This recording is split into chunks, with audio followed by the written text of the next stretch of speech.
Alright, welcome back to Dream Daddy. We're gonna be going on a date with... Oh, we only have two people we haven't been on a date with. Damien and Joseph.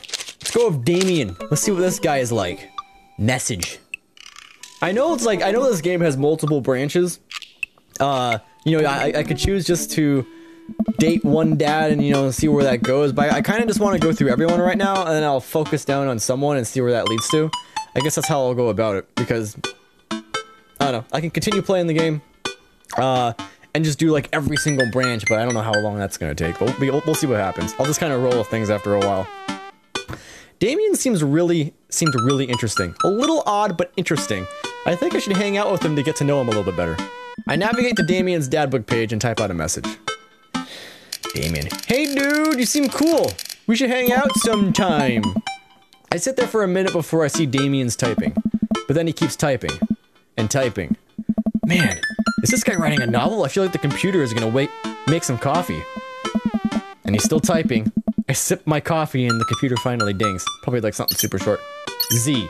I must confess my excitement to be receiving your kind letter, for as you see, I do find myself available to enjoy your company. I must ask you for your forgiveness, however, as I believe our first meeting did not paint me in a gentlemanly manner as I once would have liked. Oh, well, there's more.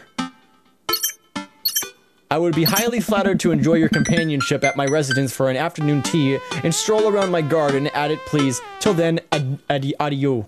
Yours humbled, Dr. Bloodmarch. I stare at the screen and reread the letter several more times. Hey Amanda, can you help me with something? This is a mistake.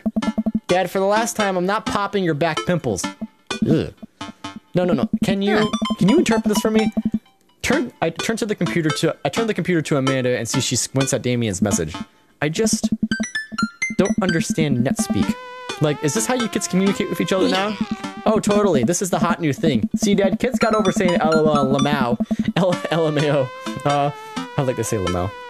Or whatever, and decided to say that what they needed to do was bring it back to the 1800s. so what do I do?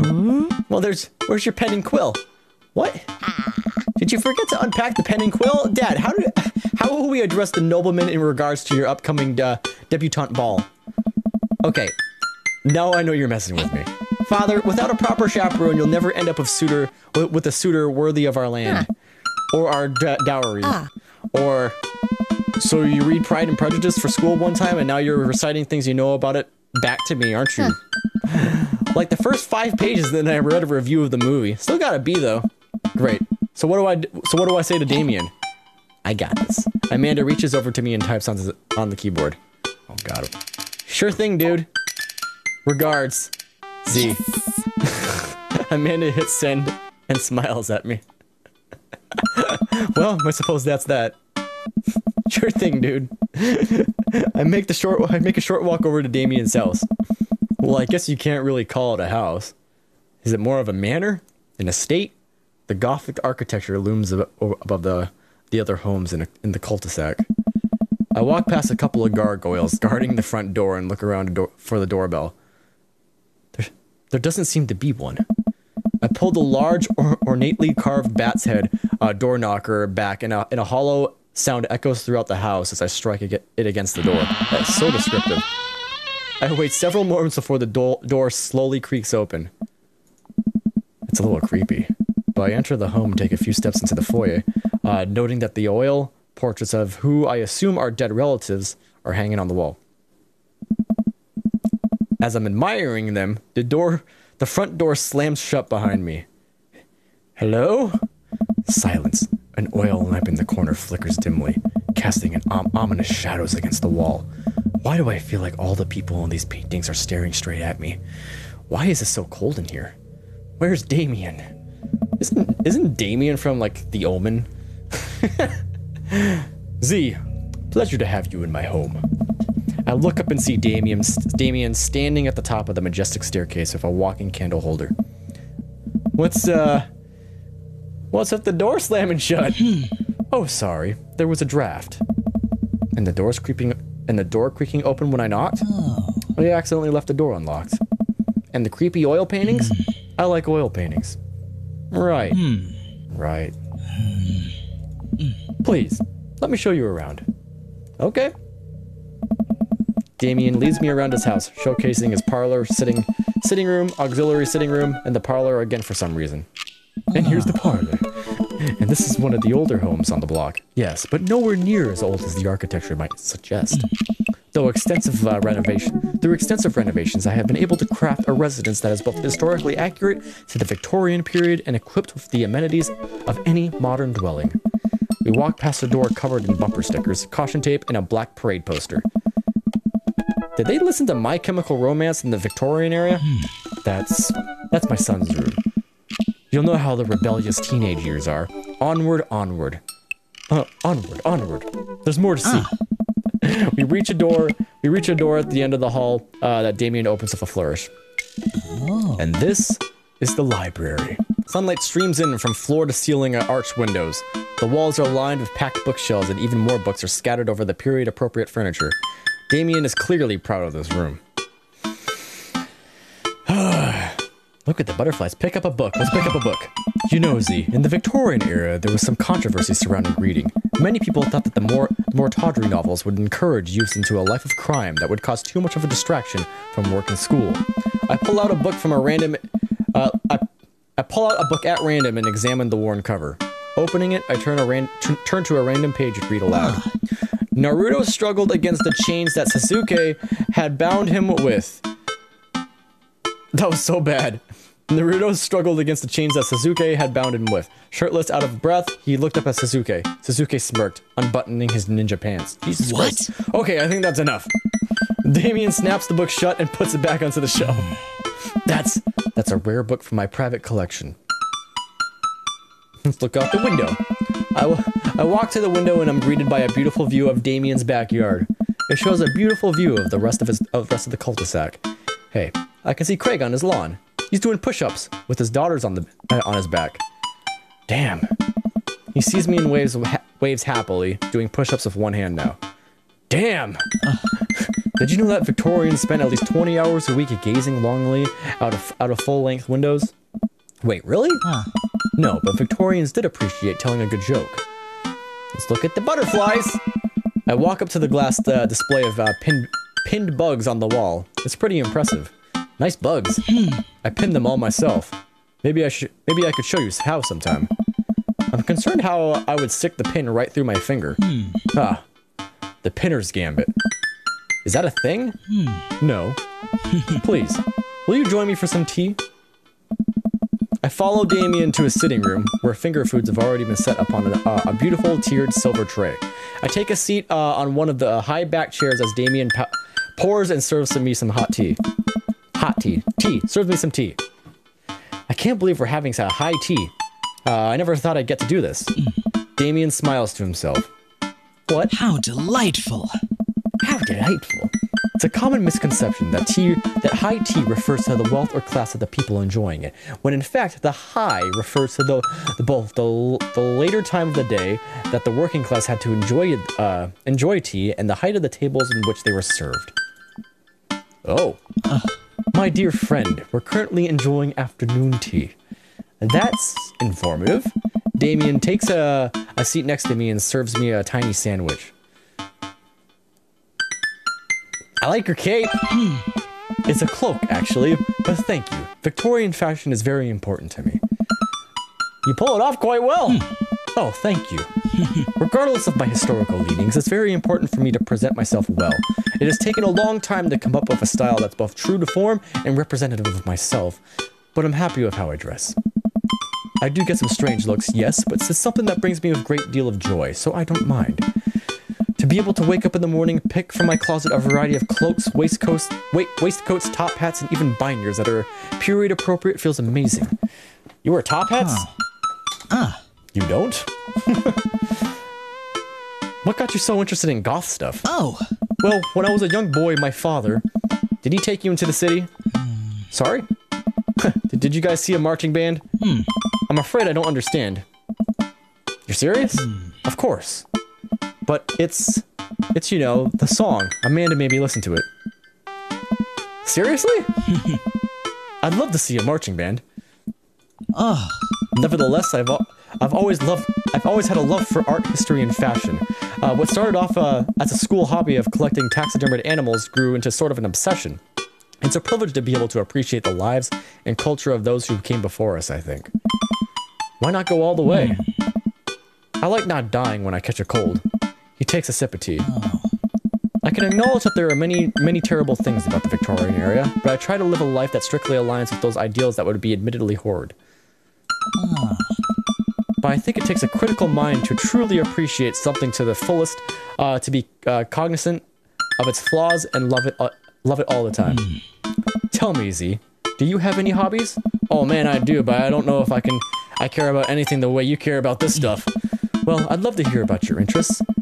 Hearing someone talk about the things they're passionate about is intriguing, and quite honestly, rather attractive. Please, do tell me about your hobbies. Quick, sounds sophisticated. I love me some word jumbles. I learned how to juggle once. I love watching soap making videos on the internet. Yeah! Soap is, an important advancement in modern society. Getting rid of germs and stuff. I would say that the people who make soap are the true heroes here. To watch them work is an honor. I tried making some of Amanda once and we both had to go to the doctor for the rashes. Which I guess goes to show that we should leave it to the professionals. We finish our tea and finger sandwiches. Come, I have one more thing to show you. Damien takes me around the back of his home, where a variety of flowers flourish in beautifully landscaped rows. A small stone path weaves through it and butterflies flit lazily through the air. Oh. My garden. It's beautiful. Thank you. Victorians took flowers and floral arrangements very seriously. You see, it was considered uncouth to discuss personal and romantic relationships in public, so lovers and friends alike could use bouquets and send secret messages to each other. Each flower and plant is symbolic of different feelings. Even more interesting is that one flower can mean different things depending on the other plants it was paired with. One had to be extremely careful, as even the style in which the ribbon was tied around the bouquet affected the message. Damien leans down and plucks a gorgeous bright orange flower off a vine. Lilium bulbarium, the orange lily. What do you think this one means? Sweet, my loins are ablaze. The orange lily is actually symbolic for pure hatred. Revenge! I wanted to click that one, but I thought that would be bad. Well, that's precisely why floral arrangement is so challenging. What's your favorite type of flower? Snapdragons. Because they're cute! And you can say that, and you can do that thing where you squeeze them and so it looks like they're talking. What a lovely choice. I'll have to remember that when I put together a bouquet for you. He would put together a bouquet for me? Nobody's ever given me a bouquet before. I follow Damien down the footpath and admire more of his beautiful flowers. Suddenly a phone rings. Oh, Z, will you excuse me? I must take this. He pulls a cell phone out of his pocket. I'm a little surprised it's not a rotary phone. Go for it. Damien smiles and walks back to the back of the house. I take a deep breath and enjoy the sweet, perfumed air. What a lovely yard. This makes me wish I had a little bit more effort into that garden Amanda and I tried to start one time. Our watermelons grew to the size of cherry tomatoes and then immediately died. Oh hey, a gargoyle. Oh no, I knocked over the gargoyle. That's not good. Fix that guard. Oh crap. Oh crap. Oh crap. How'd you do this? That's the butt, I think. Oh god, I think I just broke it more. Okay, how do you do this? No, it's not good. Not good at all. That's the head. That's the head. This might be the body? That doesn't fit. What fits? What fits? Does that fit like that? Oh, you can flip it. I didn't realize that. Crap, 27 seconds. I don't think so. Oh, here we go, here we go. Okay. Crap. Okay, and then the head. Goal! Okay, got it, sweet. Alright. I hate that.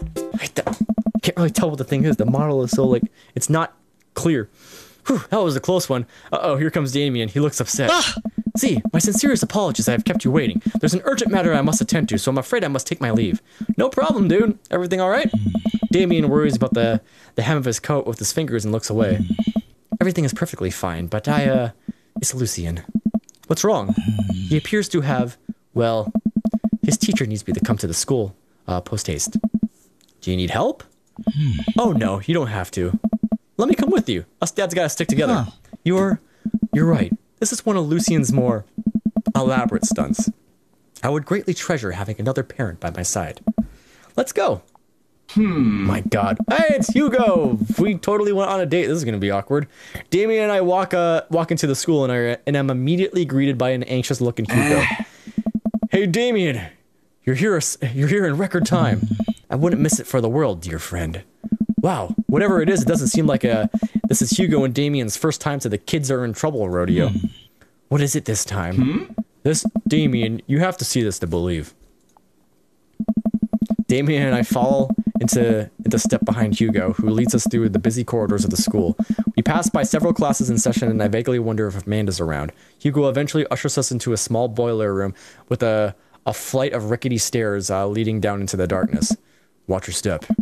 I can hear faint voices drifting up from the basement, and they don't sound happy.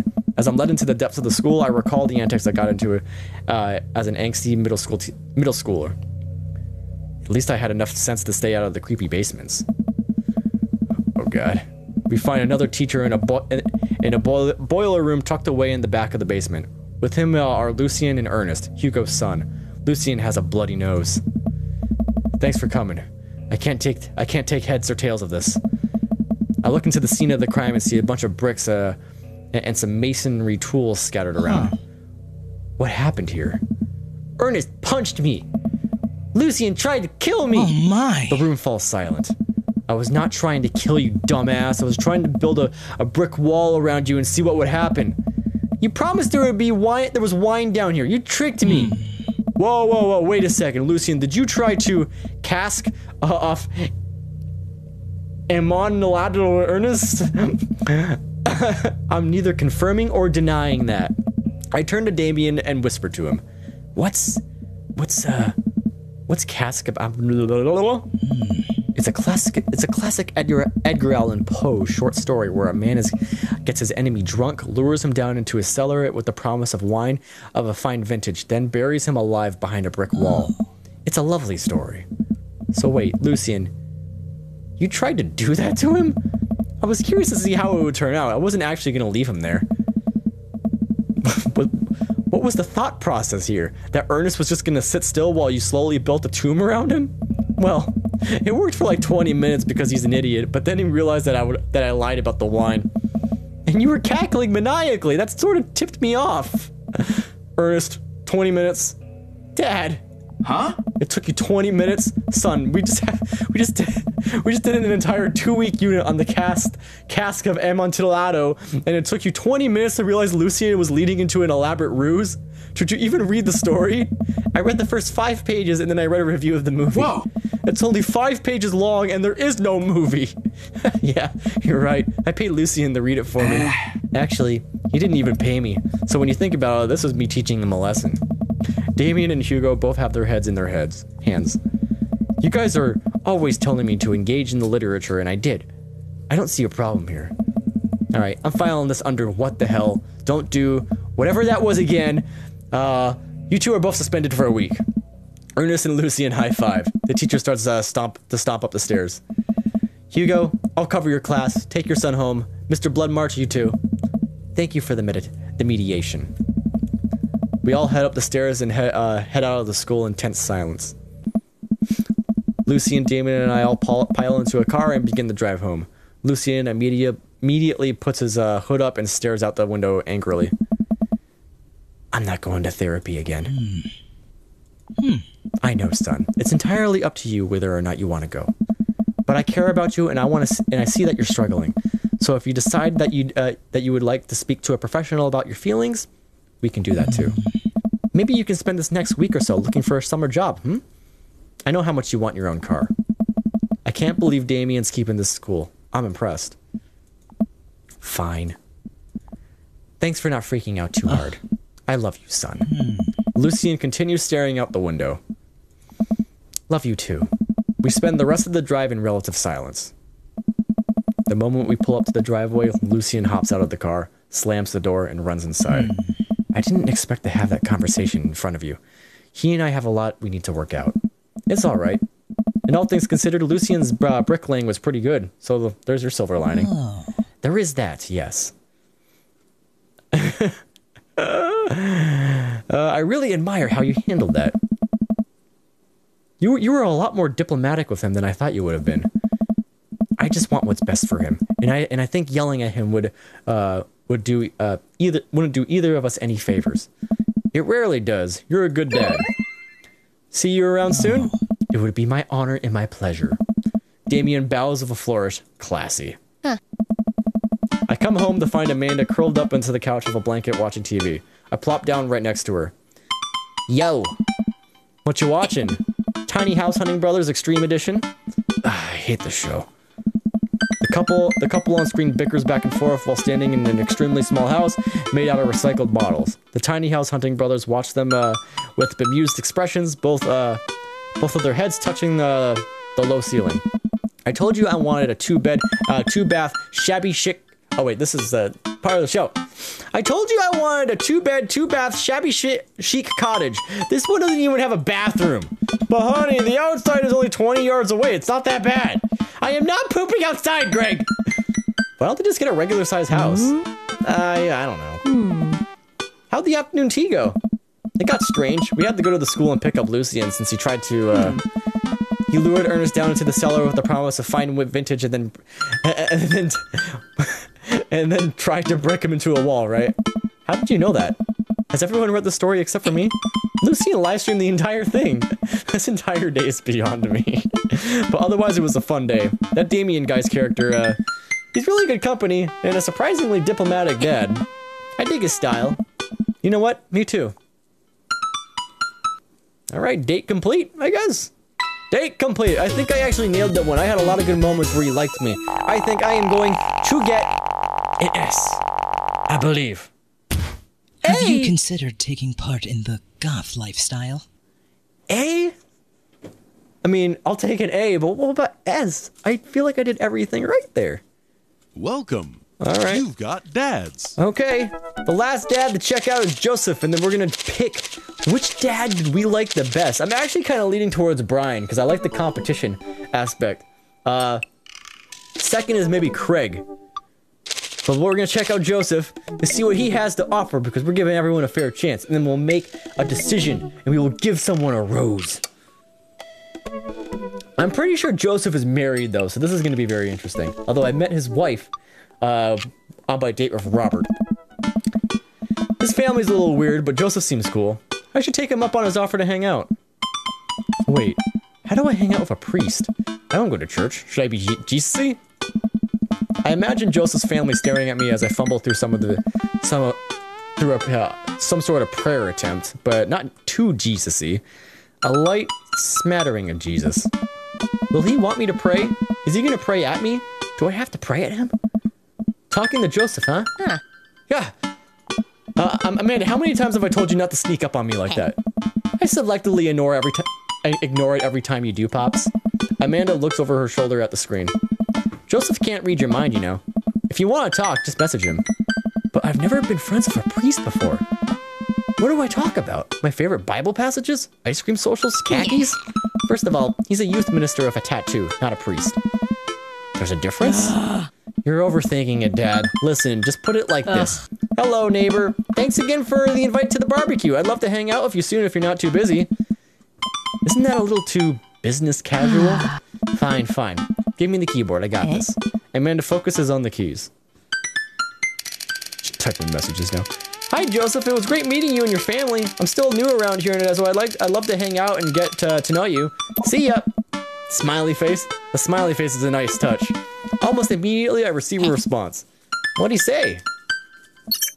Hi, Z. If you're not doing anything in a bit, the kids and I are baking treats for the church bake sale today, and we'd love to have you over. It'll be a blast, so let me know. Joseph. That wasn't so bad. He uses a lot of exclamation points. I'm more concerned about him signing his name with a tilde. I'm willing to let it slide this time. I respond back. Sounds like fun. Z, I do the tilde as well. Well, I guess I'm doing this. Great, come by. Come on by because come on by the house as soon as you're ready. We'll be here. Save a brownie for me? Promise you won't sneak up on me anymore. Amanda stares at me unblinking. I don't make promises I can't keep. Real to a fault, Pops. And Dad, please don't be weird about the religion thing. Me? Weird? Never. I make the short walk over to Joseph's place. Don't be weird, Z. Don't be weird. But what if they hang up? What if they hang up a bunch of crosses or collect those little porcelain babies? What if they're all praying? Did they pray before dinner? During dinner? Over the porcelain babies? The door begins to creak open. A shadowy figure obscured on the other side. Who's there? Z? The door opens the rest of the way. It's Joseph's eldest. What's his name? Hey. Not Christian. Chris. Hi again. I'm Z. I know what your name is. Oh yeah, we met at the barbecue. How's the, Please don't say it. How's the Jesus?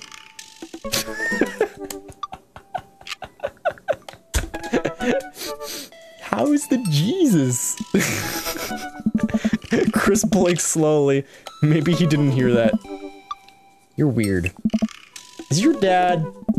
Before I finish, Chris walks into an adjacent room, leaving me in front of the open doorway.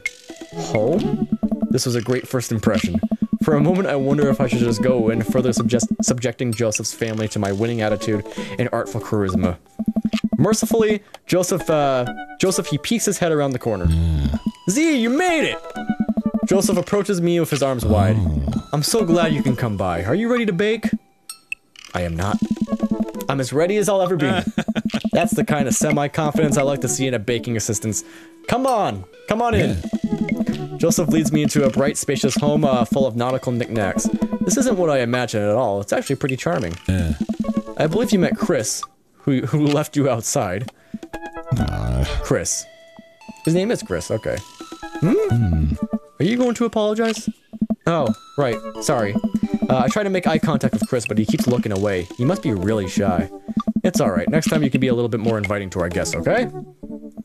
Sure. Chris seems to relish the chance to escape the conversation and quickly vanishes into his room. Joseph turns to me apologetically. Don't take it personally. Chris likes to keep to himself. I mean, we didn't start off on the best foot in the world. Plus, being the eldest in the family can't be easy. We try to cut him a little slack where we can. And here are the twins, Christian, Christy. Say hello to Z. Hello, Father. Hello, Z. Kids, come on. Dial it back with the creepy twin chick. Creepy twin chick? Egg them on. We gotta egg them on. Can you say, come play with us, Danny? Oh no. The twins stare up in an unblinking unison. Come play with us, Danny. Joseph covers his mouth and looks away, but he's clearly holding back a big laugh. This is it. This is my Dad World series. Okay, now say, please help us, Mothra. Please help us, Mothra. No, I can't take it. Joseph is trying his best not to break in front of the kids. The twins seem to be catching on and look too eager to bust their dad. But can we keep it up? Go with something creepy. Now say, they all float down here. They all float down here, Father.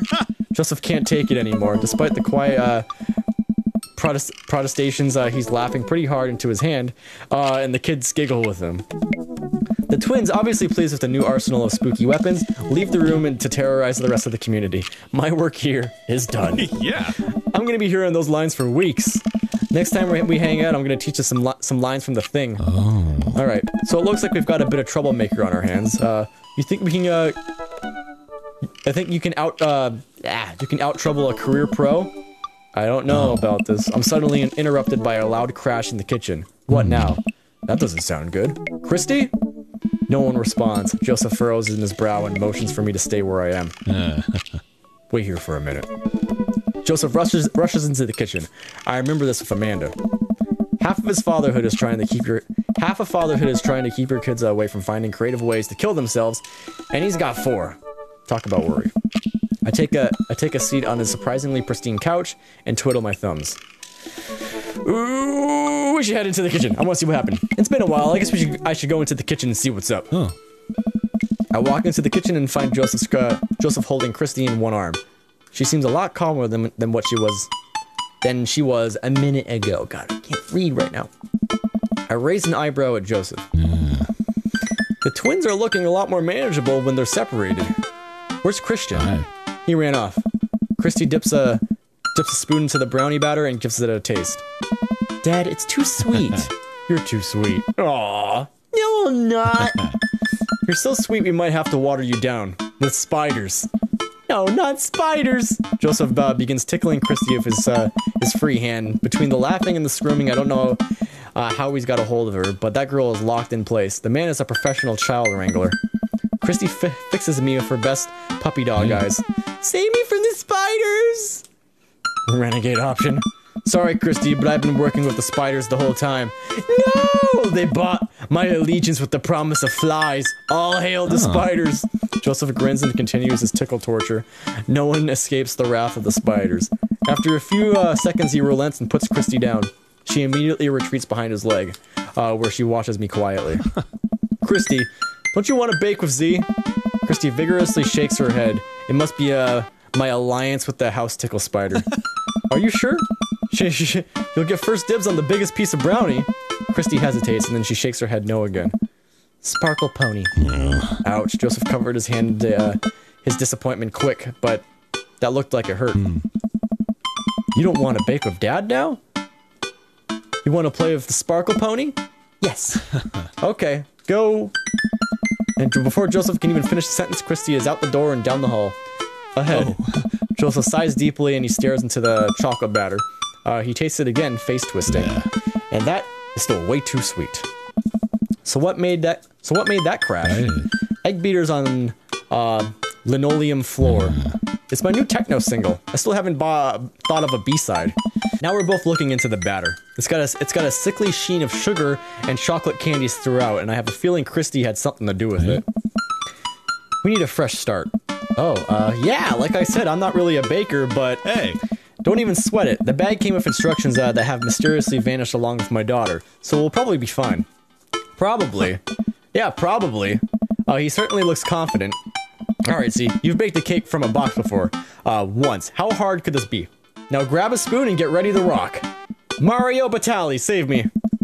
Joseph and I set to work cracking the eggs and mixing the things and then pouring the things according to how we assume the back of the box would tell us to. Things go according to plan, but soon enough we have a solid batch of brownies. Whew. Wait. Joseph has a little dot of batter on his nose. Wow, Z, way to use those dad skills. I bet you've baked a few box mixes in your time. His nose. Joseph, all we have to do is bring these into the bake sale and voila, duty done. Now help me find Christy. Keep your eye out for a pony that sparkles. Joseph, hold still. What? Thumb in position. And got it. Joseph's eyes go wide and as I gently wipe the chocolate off his nose. Is he blushing? Oh, thanks. No problem. In less than a second, I've licked the batter off my finger. It's really good batter. We should find Christy. Yes, we should. We should do that, see? Joseph quickly composes himself. Alright. She can't be far. You take the delta position and I'll watch her 6. Do you even know what that means? Yeah. Alpha Tango Sparkle. Roger, roger. Joseph starts making his way down the hall and calls back to me. Take the brownies and the rest of the stuff. Take the brownies and the rest of the stuff I baked earlier in the day while I get Christy. We'll meet you out by the car. Joseph, Christy, and I arrive at the church parking lot to find a fold-out tables and pop-up tents already set up. Looks like the bake sale is already in full swing. Wow, this place is packed! Is this packed? There are a few people milling around, must be a value pack. If you can count a city's population on your fingers and toes, this counts as packed. Point. Christy rockets out of the car and into the lot. Is she running on jet fuel? I want to sell brownies! Okay, let's get set up. I want to see Mom! She's down by the corner of row of tables and helping out with another group. Want to go over there and tell her I said hi? Mom! Christy zips off immediately. Joseph seems unconcerned. Does she always run that fast? Yeah, and I can only catch her half the time. These knees aren't what they used to be.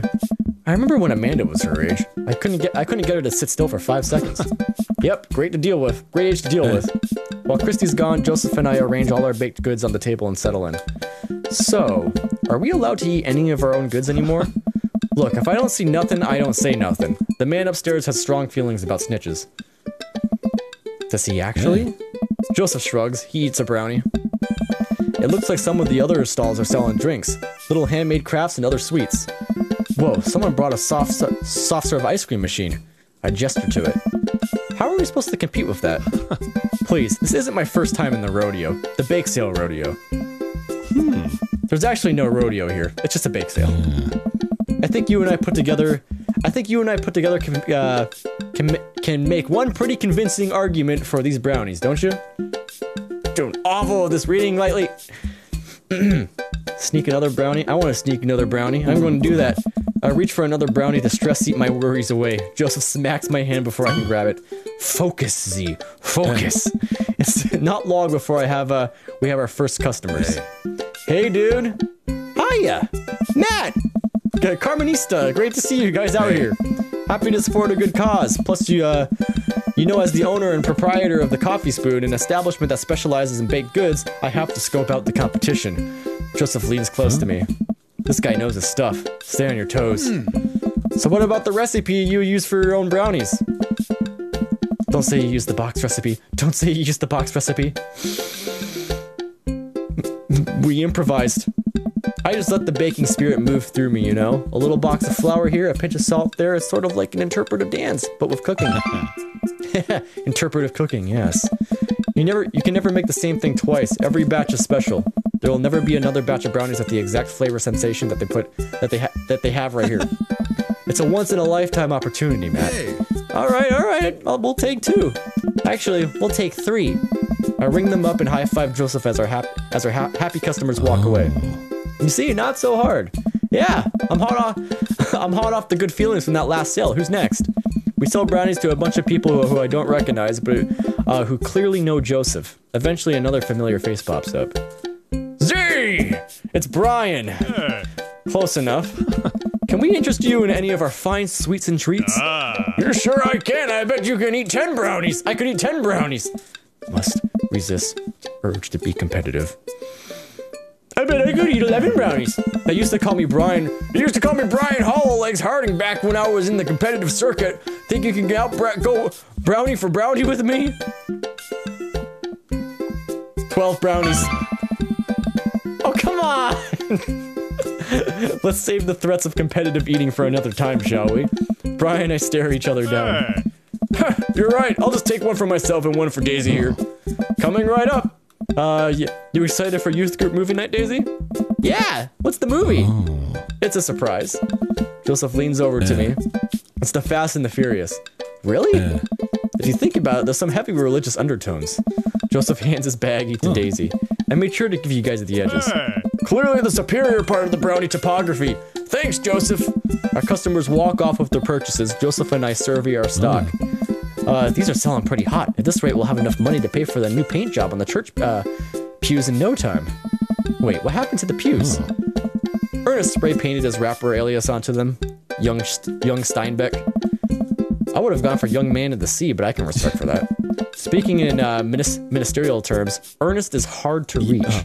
In father terms, Ernest is kind of a turd. Being a cool youth minister seems like a lot of work. It is, but it's worth it. Although, sometimes I wish... Never mind. What? It's kind of silly, but... Do you ever wish you could just drop everything and go lounge around on a beach somewhere in the tropics, drink fruity blended beverages, fall asleep on a hammock, and, you know, basically live out a Jimmy Buffett song?